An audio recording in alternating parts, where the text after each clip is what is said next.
We have spent years talking about bank closures as if they are minor administrative adjustments, a simple shift from the physical counter to a digital screen.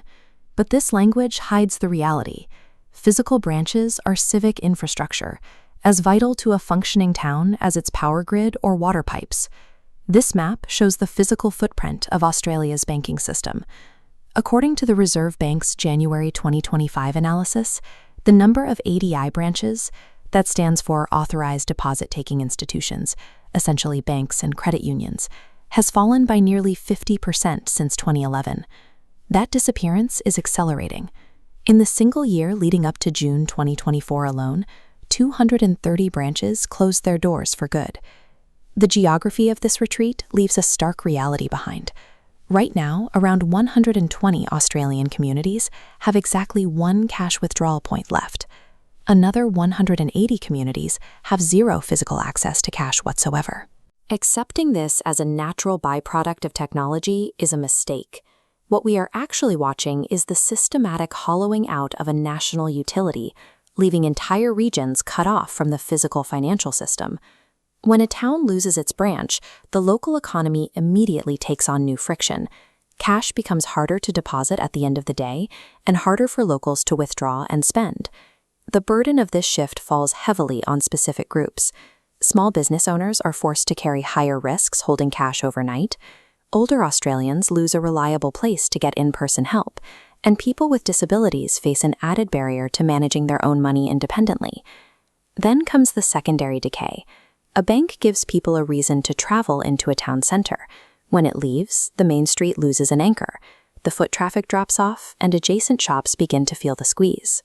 A physical branch handles complicated problems with a human being instead of a scripted chatbot.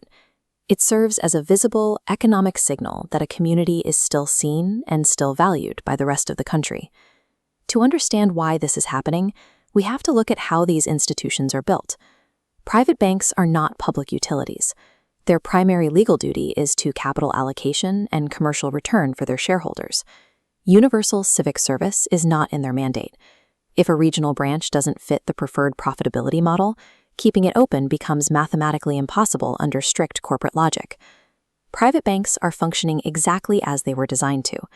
Their withdrawal from regional Australia is the logical outcome of an institutional model built on shareholder returns, which makes the standard political response entirely backwards.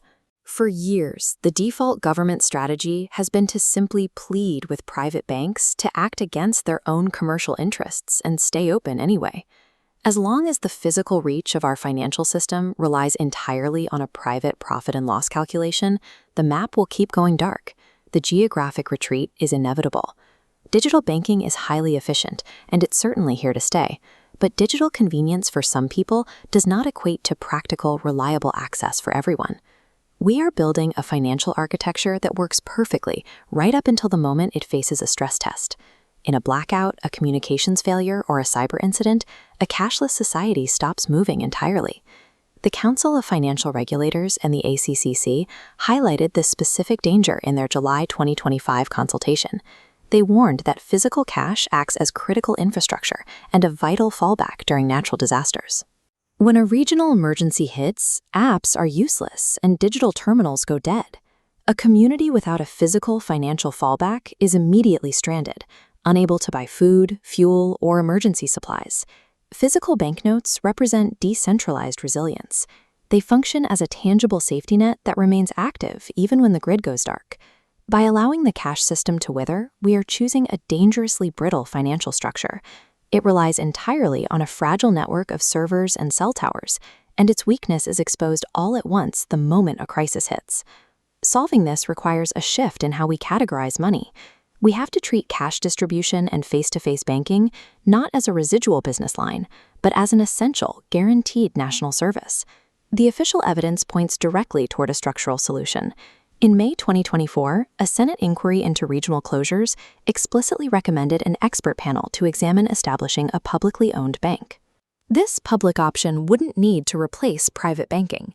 It would simply set a floor, a baseline guarantee providing simple accounts, deposits, basic lending, and human assistance that remains physically accessible, even when private institutions pack up and leave. This map shows the physical backbone for that floor. Australia Post's Bank at Post service operates out of more than 3,300 locations. Crucially, that network includes over 1,800 country locations, where people and local businesses can still make withdrawals, deposits, and speak directly to a person. But right now, Bank at Post is just a patchwork agency agreement. It depends entirely on whether the current workaround remains commercially tolerable to the private parties involved. Australia needs that temporary fix transformed into a formalized, government-backed national guarantee. The consensus is already there. The Australian Senate, the financial regulators, and the payment authorities have all acknowledged the same reality. Physical cash and face-to-face financial services remain critically necessary. This moves the debate past simple logistics and corporate efficiency. It asks an existential question about what sort of country Australia wants to be. We can be a society that watches the practical means of economic citizenship disappear, one quiet closure at a time.